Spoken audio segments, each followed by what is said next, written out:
Eh, il vient d'où le plus grand danger quand tu tends un hamac? De là-haut. Ouais, le pire, c'est de se prendre une branche sur le coin du museau en pleine nuit. Alors, je te montre 4 astuces pour éviter ça. D'ailleurs, c'est marrant parce que les 2 dernières, personne n'y pense. Première chose à regarder, là où tu vas mettre ton hamac, donc le type d'arbre. T'évites de choisir un arbre mort ou malade, et ensuite tu choisis un petit arbre, parce que petit tronc, petite branche. Attention à ne pas prendre un arbre trop petit, hein, parce que sinon c'est toi qui vas plier l'arbre quand tu vas te coucher dessus, et là, c'est lui qui va te tomber sur le groin. Voilà, par exemple, petit tronc, et donc du coup, en haut, c'est vraiment des toutes petites branches. Deuxième point, même si l'arbre est en bonne santé, t'es pas à l'abri d'un petit coup de vent et d'une petite branche qui tombe. Donc là, ce qu'il faut faire, c'est tendre une corde entre les 2 arbres où il y a ton hamac qui va te protéger pendant la nuit. Comme ça, si une branche tombe, eh ben, elle tombera sur la corde. Et donc là, il faut faire gaffe au type de corde. C'est-à-dire que dans le pire des cas, tu me prends de la paracorde 550 de 4 mm d'épaisseur. Elle pourra sans problème arrêter les petites branches. S'il y en a une grosse qui tombe, c'est que tu as mal choisi ton emplacement.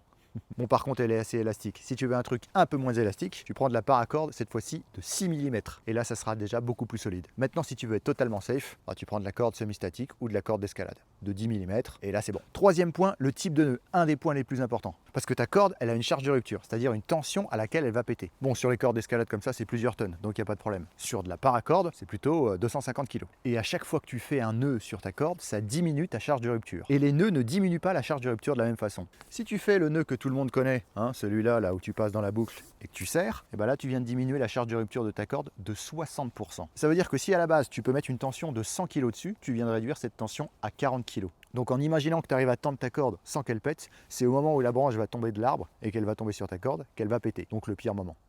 Tu peux faire un cabestan, un nœud de chaise, un nœud de Sibérie. Et d'ailleurs, si tu ne sais pas comment on les fait, j'ai fait des tutos dessus. Bon, et avant la dernière astuce, il faut faire un truc primordial.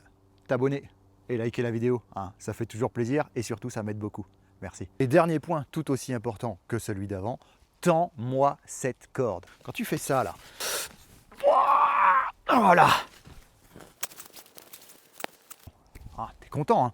Mais non, ça, c'est pas tendu. Tiens, on va mettre un petit point de repère là. 2, 4, 6. Allez, si là tu fais un nœud de tendeur, nœud papillon, trucker's hitch, jambe de chien, j'ai fait tous les tutos, tu peux aller les voir. Je passe la corde dedans, et maintenant je tends la corde.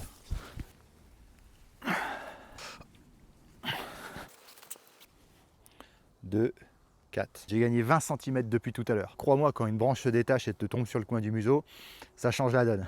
Et là voilà, tu as enfin une bonne protection. Tiens, pour info, je fais 80 kg et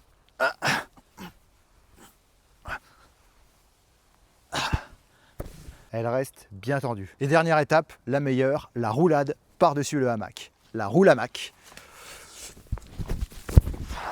Allez, ciao.